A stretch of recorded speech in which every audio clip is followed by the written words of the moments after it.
Imagina só descobrir que uma palavra clássica, daquelas que a gente já leu ou ouviu milhares de vezes num dos textos mais famosos da história da humanidade, foi, assim, compreendida de uma forma meio que incompleta por muito tempo. Isso acontece com mais frequência do que se imagina, né? Exatamente. A palavra que geralmente traduzem como habitou não significa morar numa casa confortável com fundações sólidas, sabe? Significa literalmente armar uma tenda nômade no meio de um deserto super imprevisível. O que muda o jogo todo. Totalmente. No instante em que essa tradução se ajusta, um documento histórico que parecia inofensivo se transforma numa narrativa visceral de sobrevivência. Hoje, a nossa imersão vai fazer exatamente esse tipo de escavação arqueológica. Eu tô muito animada para isso. E eu tô super preparado para essa conversa. Porque o que acontece quando a gente sai da superfície de um idioma traduzido e entra, naquele terreno mais acidentado do significado original, é uma mudança completa de paradigma. Aham. As palavras deixam de ser mapas planos, sabe? Elas revelam uma topografia complexa, cheia de intenções filosóficas e teológicas que, muitas vezes a gente simplesmente perde com o tempo. E o material que a gente tem na mesa hoje exige esse nível de rigor, né? Para quem acompanha a gente, hoje vamos explorar um estudo teológico e bíblico escrito pelo irmão Marcelo Oliveira. Um material denso e fascinante. Muito. O foco cirúrgico desse documento é o Evangelho de João, especificamente o capítulo 1, ali do versículo 6 ao 14. Mas olha, a nossa missão aqui não é só ler o texto. Definitivamente não. A intenção é dissecar a lente muito particular pela qual o autor analisa esses versículos, uma lente que ele chama de perspectiva triofanista, e ver como isso colide frontalmente com o grego antigo, o koiné. Exato. E para entender o impacto dessa análise toda, é crucial a gente estabelecer o pano de fundo primeiro. Tá, manda bala. O prólogo do Evangelho de João não começa, apresentando personagens históricos caminhando pela poeira lá do Oriente Médio. Ele não começa com a humanidade. Ele estabelece uma premissa cósmica, que rege todo o universo antes mesmo de qualquer relógio começar a bater, sabe? E o centro dessa premissa é um conceito, assim, monumental. O Logos. O Logos. Nas tradições modernas que chegam até a gente, essa palavra quase sempre aparece como o verbo, né? Isso, o verbo. Bom, vamos desconstruir isso, porque quando a maioria das pessoas ouve verbo, a associação imediata é com a aula de gramática, uma classe de palavras que indicação ao estado. Naturalmente. Mas, no contexto da antiguidade grega, o buraco é infinitamente mais embaixo, não é? A distância entre o nosso verbo gramatical e o logos grego é abismal. Na filosofia que dominava o mundo antigo, e aqui a gente pode pensar em figuras como Heráclito ou na escola dos estoicos, o logos era a razão universal absoluta. Nossa, então não era um deus pessoal. Não, de jeito nenhum. Não era um deus com sentimentos.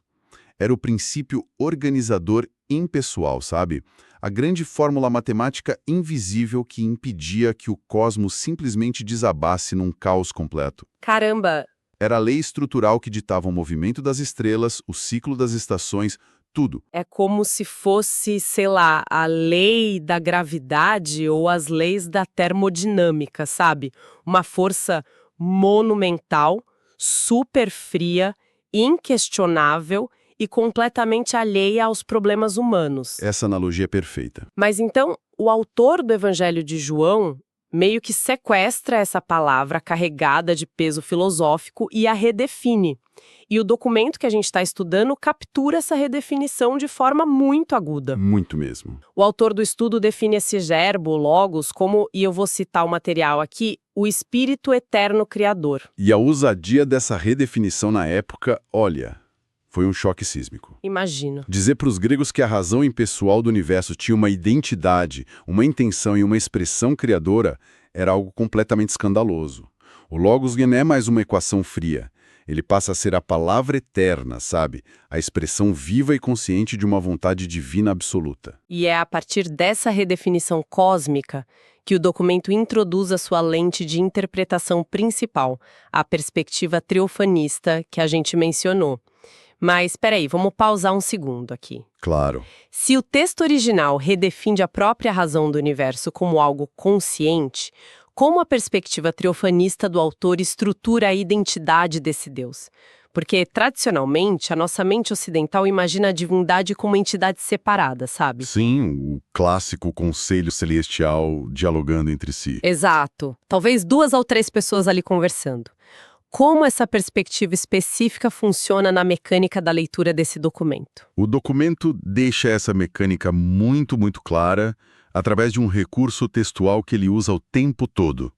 O autor insere longos parênteses explicativos ao longo da sua paráfrase para ancorar a leitura de quem está estudando. Tá, e o que dizem esses parênteses? Por exemplo, sempre que o termo Deus é mencionado no prólogo de João, o autor define entre parênteses da seguinte forma: o Espírito Santo manifestado no corpo metafísico como Pai. Ah, entendi. Certo. E quando o texto avança para falar da encarnação, da carne humana, a explicação muda para o Espírito Santo manifestado como Filho? Isso, exatamente essa dinâmica. Mas eu confesso que isso levanta uma dúvida mecânica importante para mim. Se não estamos falando de entidades separadas, tipo um pai humano que gera um filho e ambos sentam à mesa para jantar, como funciona essa relação? Quem é quem nessa equação? Esse é o ponto central. A chave da lente trofanista apresentada no estudo está justamente na desconstrução dessa ideia de pluralidade de seres. O autor argumenta rigorosamente contra o sentido paternal tradicional, aquele humano, sabe? A biologia da coisa. Isso, em vez disso, ele propõe um sentido criacional. O pai e o filho não são seres distintos conversando. O documento defende que são manifestações do mesmíssimo e único Espírito atuando em corpos distintos em épocas diferentes. Uau! Então é literalmente a mesma fonte. A mesma fonte. O Pai é esse Espírito no seu estado metafísico, o Filho é a manifestação desse exato mesmo Espírito, só que agora confinado na biologia humana.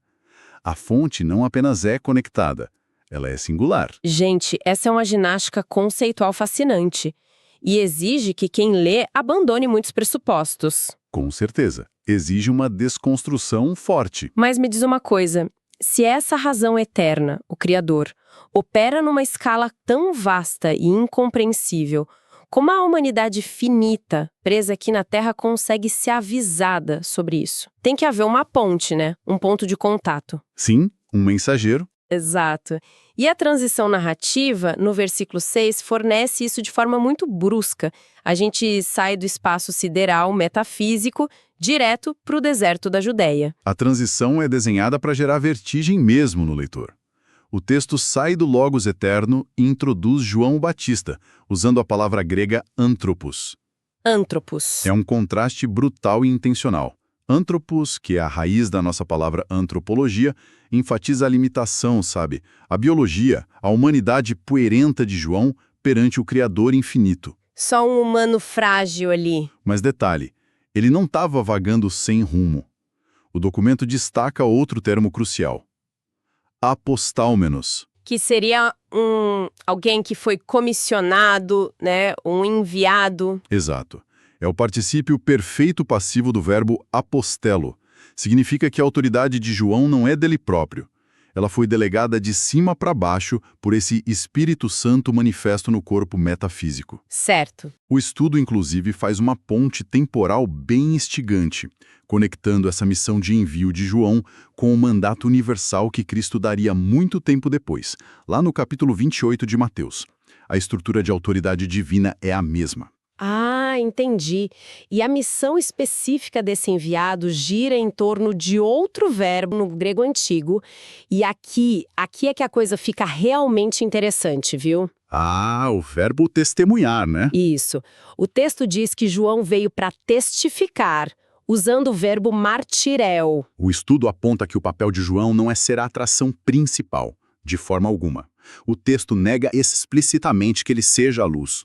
A função exclusiva dele é a declaração probatória da verdade, o testemunho inabalável sobre a aproximação dessa luz divina. Mas a provocação histórica aqui é profunda, porque martireu é a matriz da nossa palavra moderna mártir. Exatamente. Quando a gente ouve mensageiro ou testemunha hoje em dia, sei lá, a gente pensa num porta-voz de empresa, lendo um comunicado à imprensa ou alguém prestando um depoimento civil, sem grandes riscos. Num tribunal seguro, com ar-condicionado. Pois é, mas na antiguidade, carregar o peso do martireô não era uma função corporativa segura. Longe disso.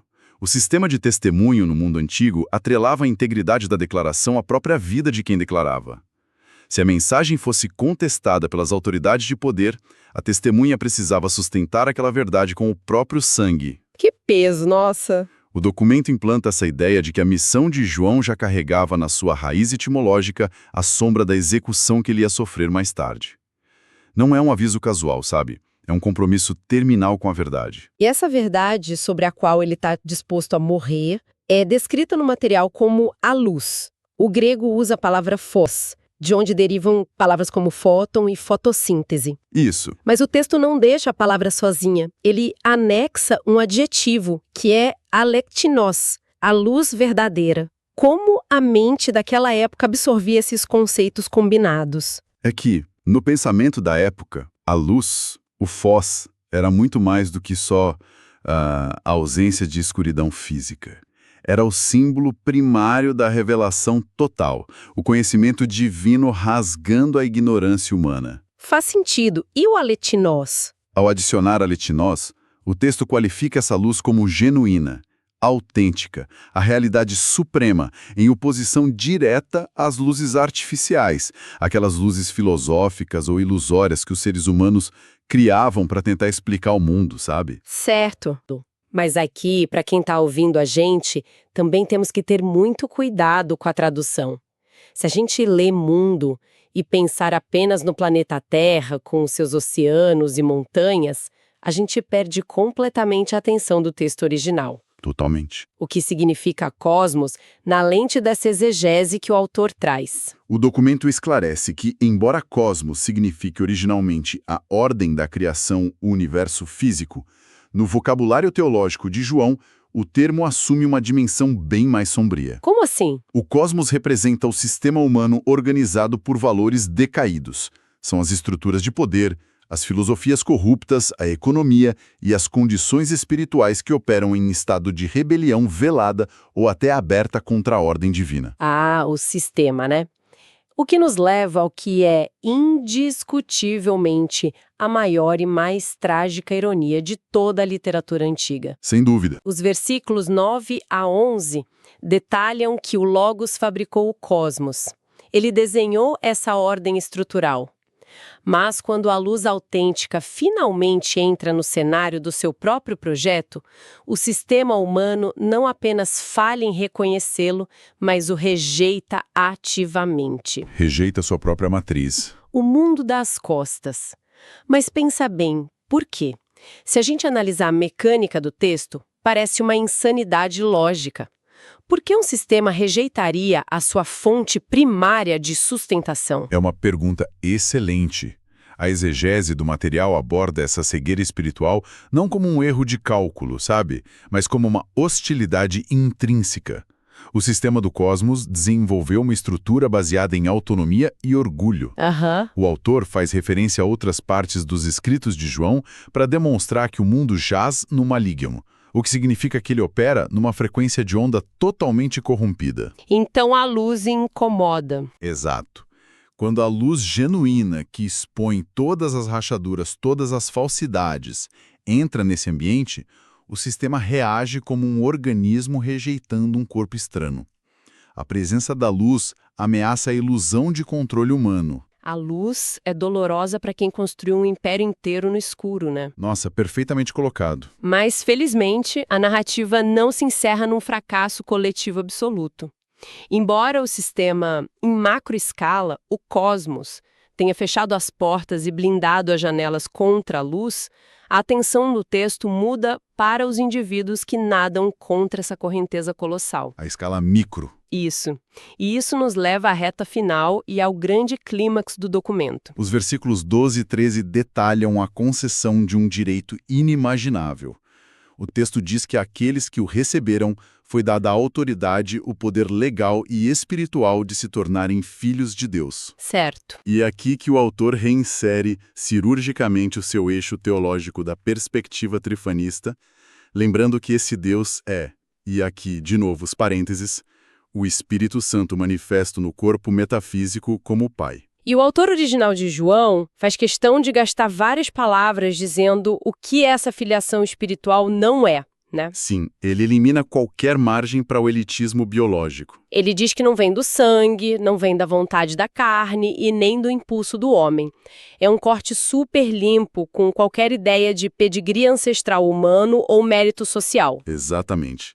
A filiação é descrita como uma intervenção vertical, um nascimento vindo diretamente da matriz divina, ignorando por completo as credenciais do cosmos que a gente acabou de discutir. É um resgate fora do sistema. E essa regeneração do indivíduo serve de preâmbulo para a declaração tectônica do versículo 14, que é o ápice teológico de todo o prólogo e o ponto central do documento.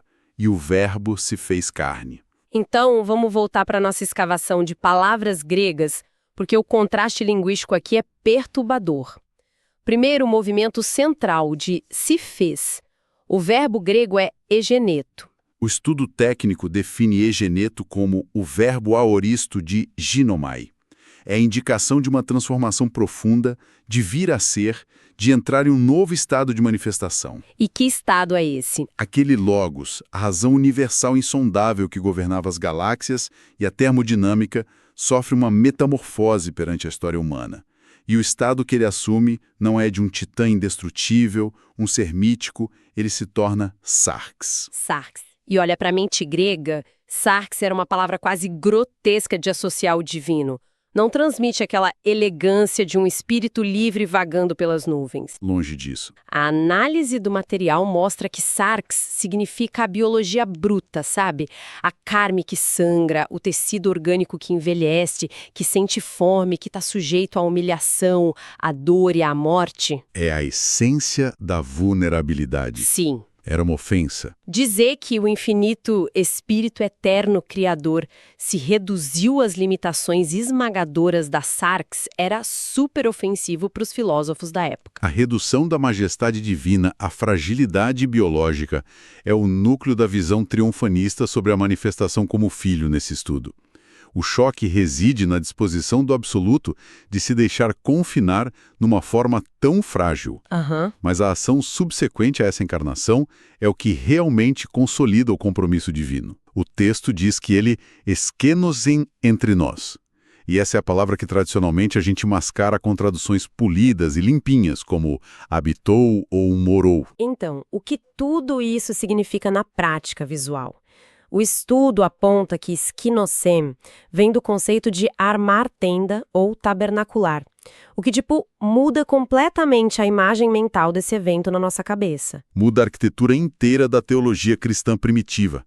Porque, veja bem, para qualquer mente educada nas tradições hebraicas antigas, a ideia de armar tenda aciona imediatamente a memória do livro de Êxodo. Do antigo tabernáculo, claro. Isso. No deserto árido e mortal, Deus não instruiu o povo a construir um palácio de mármore inalcançável. Ele mandou montar um tabernáculo, uma tenda feita de tecidos e peles de animais, que ficava literalmente no centro do acampamento das tribos sujas e errantes. Era o local onde a presença gloriosa descia para ficar perto do caos humano. Nossa, se a gente fosse traduzir essa imagem colossal para a nossa realidade moderna, para quem está nos ouvindo, é como tentar visualizar, o arquiteto supremo, o CEO bilionário que construiu toda a infraestrutura invisível da civilização, não apenas descendo do seu andar intocável na cobertura do prédio. Não é só uma visita. A analogia seria ele abandonar sua imunidade, assumir um corpo sujeito a todas as doenças e falhas físicas, isso é a sarx, e de forma chocante decidir armar uma pequena barraquinha de acampamento numa área de zona de guerra, exposto à chuva, ao fogo cruzado, só para viver no mesmo terreno esburacado que os funcionários do chão de fábrica. Incrível. Não é só habitar e morar no endereço fixo. É uma invasão de vulnerabilidade movida por proximidade absoluta. Uma invasão de vulnerabilidade. É a leitura exata do que o documento propõe com a palavra eskenusen. Através da fragilidade dessa tenda orgânica que é a encarnação, aqueles que não pertenciam mais ao sistema do cosmos puderam contemplar a glória divina.